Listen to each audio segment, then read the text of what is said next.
Se sancionó la ley de glaciares en la República Argentina y la pregunta obligada es, ¿qué viene ahora? Hay que hacer un relevamiento de glaciares. San Juan lo tiene, pero ahora puntualmente, ¿cuáles son los estudios que deben comenzar a hacerse? ¿Cuál es la diferencia de glaciar y periglaciar? ¿Cuáles son los que tienen agua para el consumo humano y son reservas hídricas? Todo esto sigue en discusión porque incluso ya hay distintos sectores que van a llevar a la justicia la ley sancionada. Por eso queremos hablar con un experto, un especialista que ha trabajado mucho en este tema. Estamos hablando del ingeniero Silvio Pastore, es glaciólogo y está con nosotros. Bienvenido, Silvio, gracias por estar. Siempre es un gusto estar en tu programa. Puntualmente, ¿qué significa esta ley? ¿Qué opinas de ella y qué se viene? La nueva ley para mí tiene tres aspectos de vanguardia que permiten mejorar la ley que teníamos sobre la protección de glaciares. Me refiero puntualmente a que la nueva ley le devuelve a las provincias, a los estados provinciales, el poder y el derecho de legislar sobre sus recursos naturales. Eso me parece que es lo principal.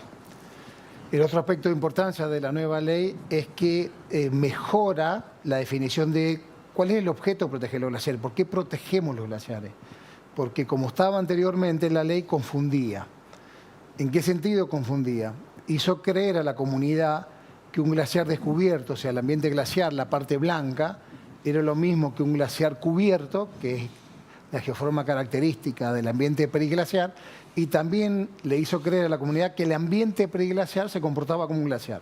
Nada de eso es correcto, entonces nosotros interpretamos que esta modificación aclara esas situaciones, porque dice que vamos a proteger los glaciares que sean reservas hídricas estratégicas para cada estado provincial. No es lo mismo la situación de Jujuy, no solo por su orografía, sino porque tiene comunidades viviendo cerca de estos glaciares, que San Juan o Mendoza, que las primeras poblaciones las tenemos 80, 100 kilómetros, no tenemos pueblos originarios viviendo cerca de los glaciares, y no es lo mismo que Santa Cruz, que el 80% del área de los glaciares en el continente están en una sola provincia, que es Santa Cruz, en los famosos hielos continentales, que la degradación, el achicamiento de estos glaciares está produciendo un tema que es mucho más crítico como comunidad que el tema agua, que tiene que ver con el límite internacional con Chile. El único sector que no está definido el límite internacional con Chile es todo el territorio de la provincia de Santa Cruz, porque tenemos estos cuerpos de hielo. Claro. Entonces nunca se ha podido decir como el acuerdo con Chile es divisoria de agua. Altas cumbres divisorias de agua. Entonces, y aquí no hay altas cumbres. Conozco y puedo decir que hay colegas chilenos que están muy preocupados sobre cómo el límite podría correrse hacia el Pacífico. Chile tiene más estudios de los glaciares, de los campos de hielo que Argentina, claro. Mucho más estudios.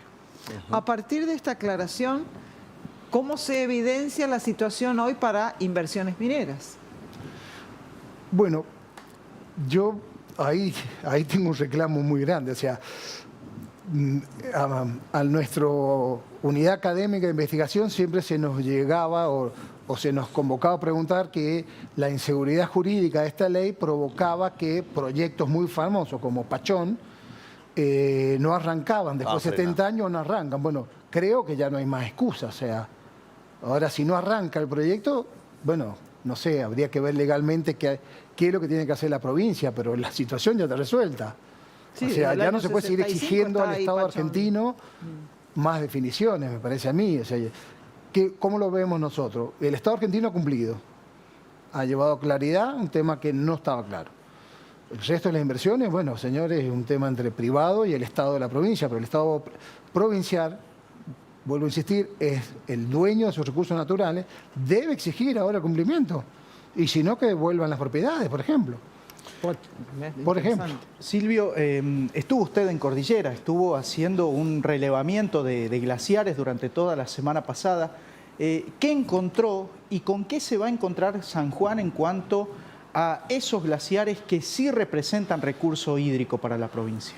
Bueno, ahí para explicárselo a la gente, tenemos que separar lo que es el ambiente glacial del ambiente periglacial. O sea, la parte blanca que nadie discute al día de la fecha que son reserva hídrica estratégica en cualquier estado que se encuentren, que toda la provincia de San Juan está en un estado de degradación muy acelerada, o sea, cada vez están perdiendo área, y lo que yo he ido a relevar, que están en el norte de la provincia de San Juan, ya se han llenado de penitentes, que es una característica como una sentencia a muerte, le llamamos nosotros, ya cuando los glaciares perdieron la movilidad, se llenaron de penitentes, tienen los días contados. Esa es la realidad de San Juan. El pico de la contribución de los ambientes glaciares en las cuencas del río San Juan y del río Cachal ya pasó su máximo hace muchos años, hace varias décadas, 4 o 5 décadas atrás. Así que lo que queda de su contribución cada vez va a ser menor. Tuvimos una nevada de importancia con un fenómeno que nos llamó la atención y que lo tengo registrado en la cámara, que es que nevó toda una noche, aproximadamente se acumuló 15 centímetros de nieve y en menos de 48 horas apareció la nieve. Y uno dice, bueno, ok, desapareció porque se transformó en agua. No, se sublimó. La gran parte, tengo las filmaciones de cómo el vapor, después las puedo compartir, cómo la nieve se transforma en vapor, literalmente. Eso se llama sublimación. O sea, no lo absorbe la tierra. No se transforma en agua, No, se transforma en vapor, así que no va a agregar aumento de escorrentía a los ríos. ¿Y el fenómeno físico que se produce ahí, cuál sería para que se transforme con tanto frío en vapor? Tiene que ver con que estamos en los Andes áridos, o sea, la falta de humedad de la atmósfera, o sea, un clima muy desértico, y con tensiones superficiales, con presión. O sea, la presión atmosférica, más la aridez, más una componente de viento, pero en definitiva no lo tenemos muy claro porque jamás hemos podido replicar esas situaciones en laboratorio. Entonces, solo lo observamos al fenómeno, tenemos alguna idea de cómo se comporta, pero no lo sabemos a ciencia cierta. Claro. Y el tema de La Rioja, ¿cómo lo analiza? Porque se ha complejizado mucho en el inconsciente colectivo de la gente. La gente no sabe por qué una jueza le dijo a San Juan, che, no pasen los camiones por acá.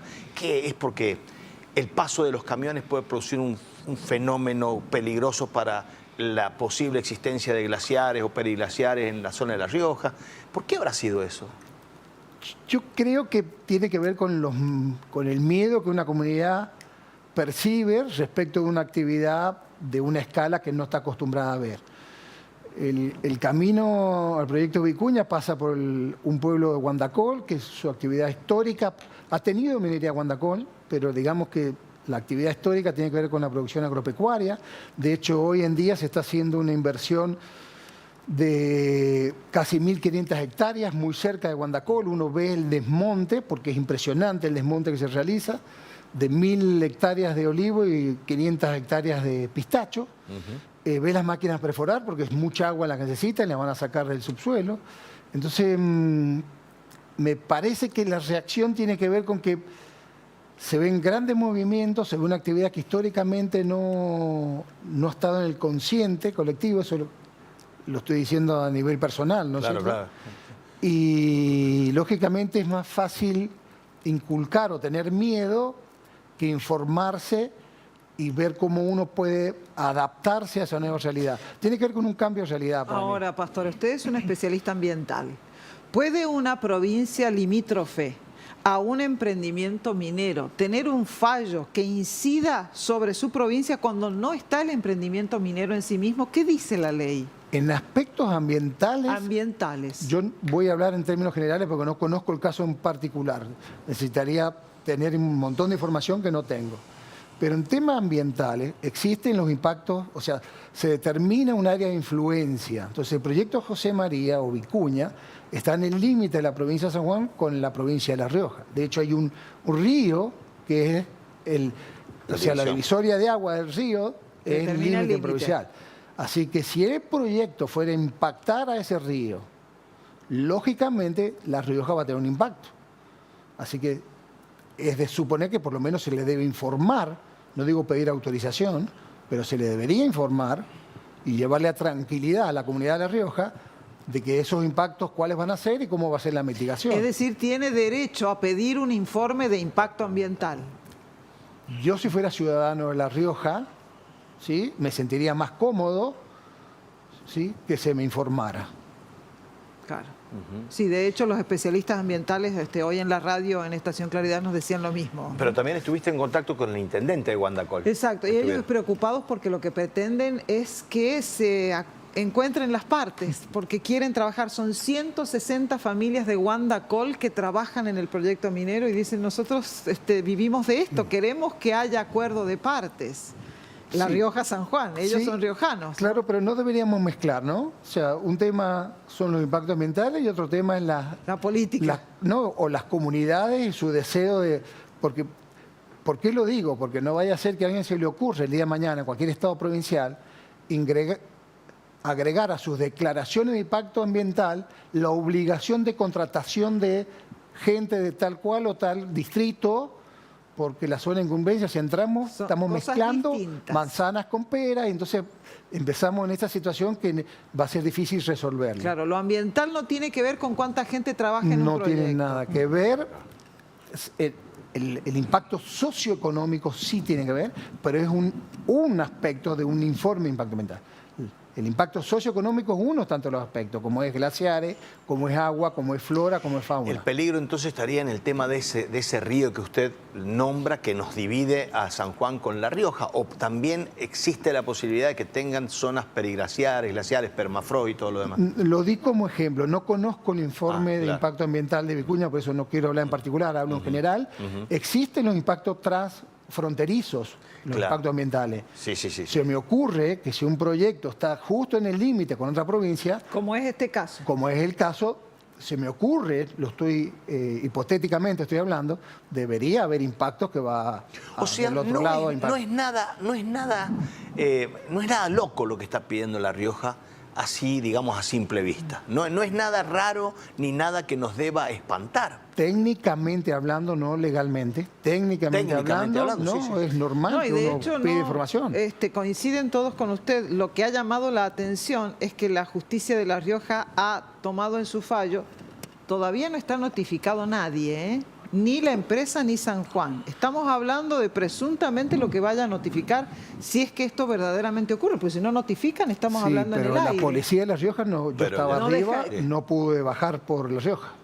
No, por eso el fallo existe, no están notificadas las partes. Y las prohibiciones existen a pesar de no estar notificadas. Y usted las ha aprobado, y usted ha sido testigo de ello. Correcto.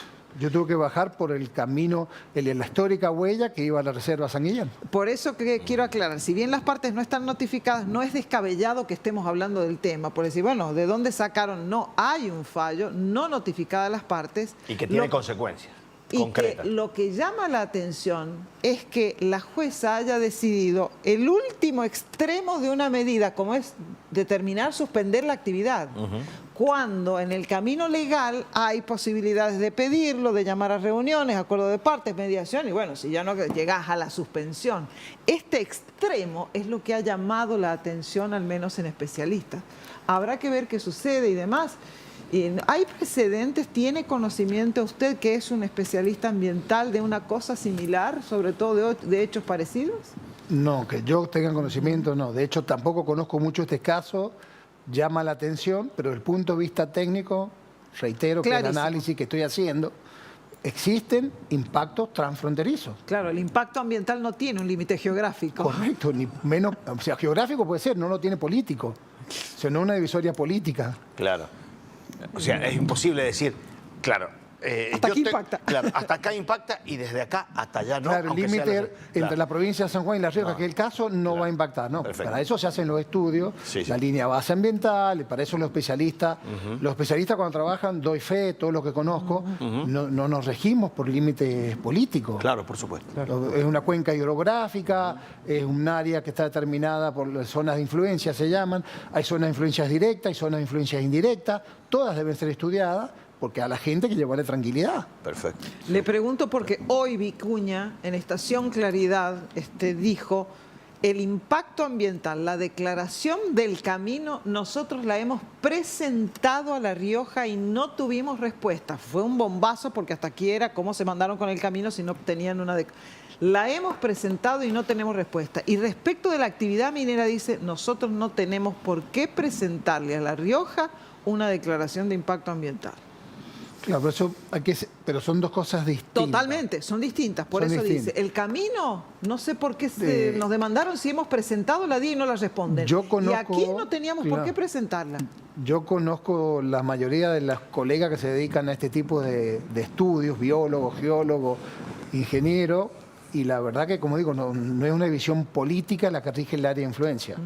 Y no se trabaja así, ninguno de mis colegas trabaja de esa manera, así que no creo que, no es un tema que falte en estudios. Claro. No es por ahí. Silvio, quiero volver unos pasos sobre la tarea que ha estado llevando adelante con el relevamiento la semana pasada y preguntarle por el agua. Supongamos que todos los glaciares que hoy representan una reserva, un recurso hídrico para San Juan, discurrieran en las cuencas del río Jáchal y el río San Juan. ¿Cuánta agua representa eso?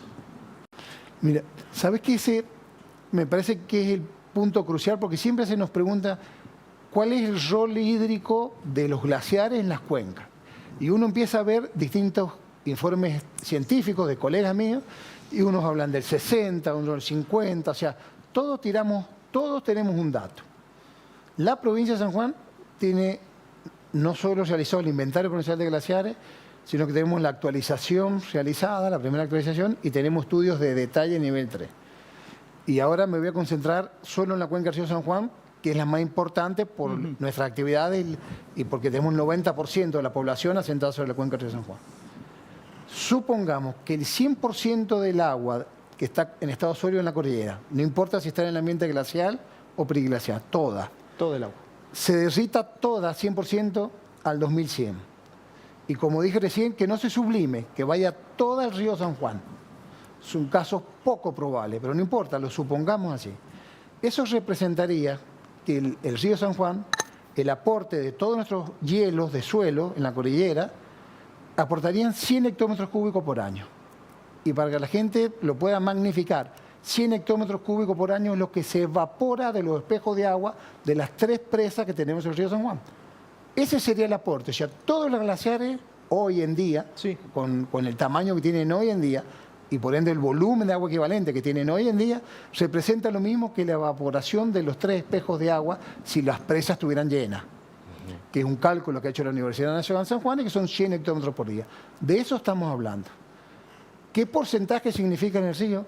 Bueno, vayamos al menor valor de derrame del río histórico desde 1909 que se mide hasta ahora, que fue el año 2020-2021, que trajo 550 hectómetros cúbicos. Es el peor derrame anual, volumen de agua total que se ha medido.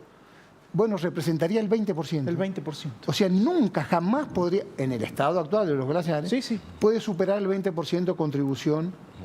Es poco probable que llegue, pero bueno, pongámosle un número del 20%. Esto de aquí a 80 años. De aquí a 80 años, 75 años, Bien. 74. Para redondear finalmente, y no lo quiero enfrentar con los ambientalistas, pero digo, para quien se opone a la ley de glaciares, Sí. que generalmente son las personas relacionadas con el ambientalismo, y todo, porque, ¿qué le diría a usted? ¿Qué mensaje tiene? Porque obviamente usted es una persona que estudia el tema, que tiene en su cabeza, porque además un inventario hay, y usted lo conoce, de glaciares Él y lo demás, realiza. y lo realiza, camina a la montaña, la ha bajado hace unos días, digo, pero algo tiene que existir para que se pueda entender que la ley de glaciares viene a mejorar, no a empeorar la cosa. Yo sí les tengo un mensaje. Yo lo que les pediría es que se den y nos den la oportunidad de mirarlos desde otro punto de vista al tema.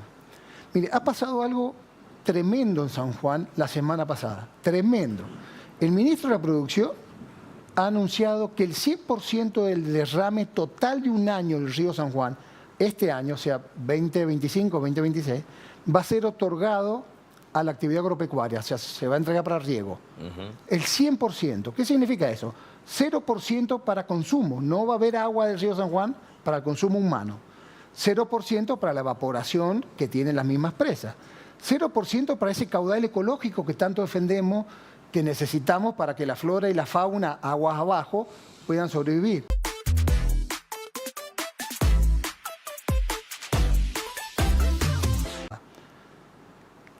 ¿Por qué tengo que verlo de otro punto de vista? Porque ninguna ONG, esta tan famosa, financiada por Inglaterra, ha salido a manifestar lo crítico de esta situación. Una sola actividad se va a llevar el 100% del agua.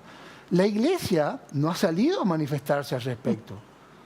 Hidráulica lo está anunciando como que es el acuerdo de parte y me está diciendo, se va todo al agro, no hay nada más para ustedes. Y lo más importante, por eso hay que mirar otro punto de vista, no nos va a pasar nada, no nos vamos a morir. Así que aunque una actividad se lleve el 100% de recursos, no nos morimos. Pero la discusión la llevamos a los glaciares que, como digo, ni siquiera aporta el 20%. Perfecto. Entonces es fantástico, o sea, en el drama es fantástico lo que está pasando en San Juan.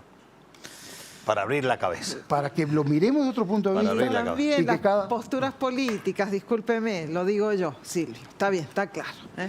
Le agradecemos su presencia aquí, siempre tan claro, preciso y contundente. Bueno, gracias. Muy amable. No, la verdad que es muy didáctico para explicar las cosas, cosa que le agradecemos mucho. Muy amable. Igualmente.